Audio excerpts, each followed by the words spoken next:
he was strangling the dog with his bare hands, and so hard and long that the dog turned blue and started spluttering blood. Hi, I am currently the Executive Director at the SPCA. Ask me anything. I am Jaipal, and I'm the Executive Director at the SPCA.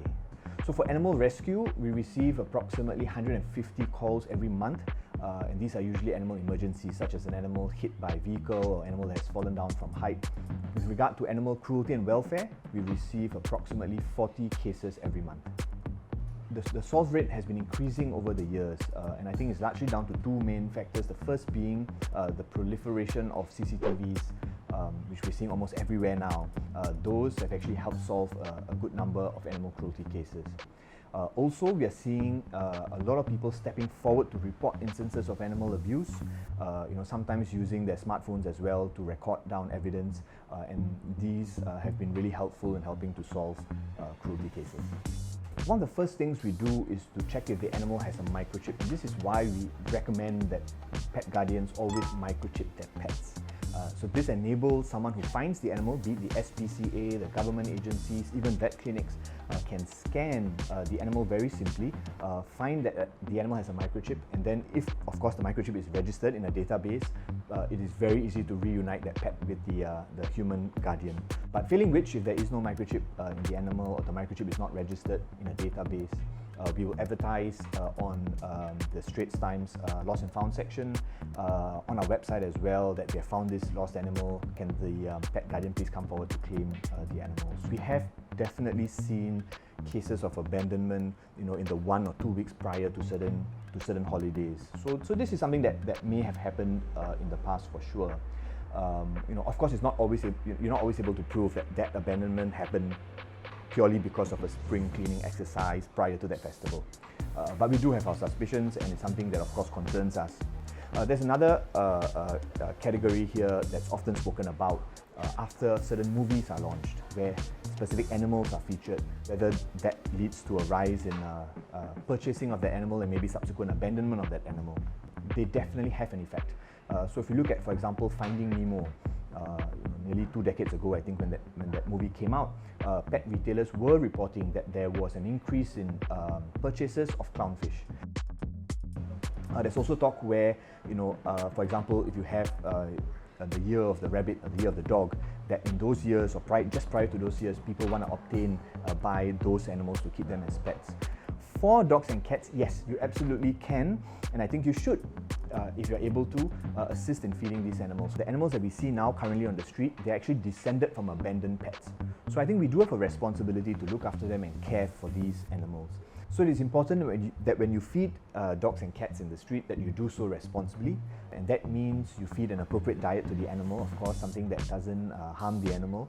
And you also want to feed in a way where you don't leave behind excess food or newspaper or anything like that. So you don't want other species, wild animals, for example, depending on where you're feeding, or insects such as cockroaches to come in and to eat that food. So myth number 1 is that shelter animals are rejected animals. They are broken goods, and that you can get a much better animal in a pet shop. Myth number 2 is that the SPCA is a dumping ground for people's pets.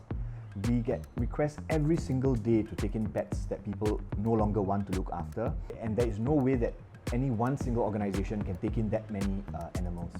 Also, the responsibility should be on the person who's keeping the pets and not the organization to find a solution for that unwanted pet. Myth number 3 is that you can call the SPCA to clear healthy community animals from the street. Community dogs and cats live on the street, and that is their home. So while the SPCA does take in these animals to sterilize them, many of them end up being returned to the environment because there just isn't sufficient homes for these animals. So we let them live out their lives on the street, and that way, if they're sterilized, their numbers will come down over the years. We believe that euthanasia should only be used in specific cases. So an example would be where an animal is intractably suffering, or where reasonable medical efforts is not able to save an animal's life. However, in past years, it's not always been possible to adhere to this standard because of a huge pet overpopulation problem that Singapore has been facing. There's only so many people coming forward to adopt these animals.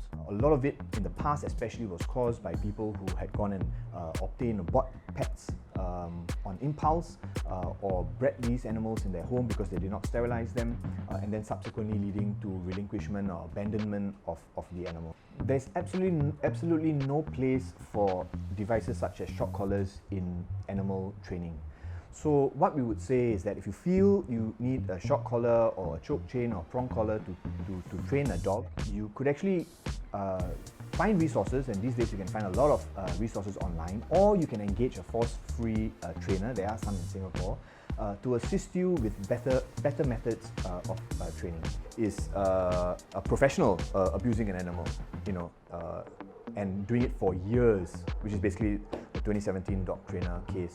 And the owner was carrying the dog in her hands, Maltese dog, and then got up to the trainer to ask a question, and the dog growled at the trainer. So to teach the dog a lesson, this trainer, who is an aversive-based trainer, decided to grab the dog by the leash. The dog's on a choke chain, so basically hung the dog, choked and hung the dog. The dog's legs all fours off the ground, which is horrific.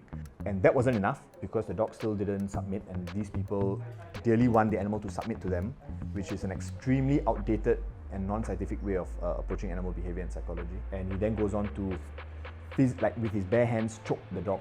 And it's actually a method that they use, and what they're trying to do is get the animal to asphyxiate, right? Not have enough oxygen, so the animal feels like it's going to die, which is the worst state you can put into a being, right? Conscious sentient being, at least, that thinks it's going to die. So he was strangling the dog with his bare hands, and so hard and long that the dog turned blue and started spluttering blood.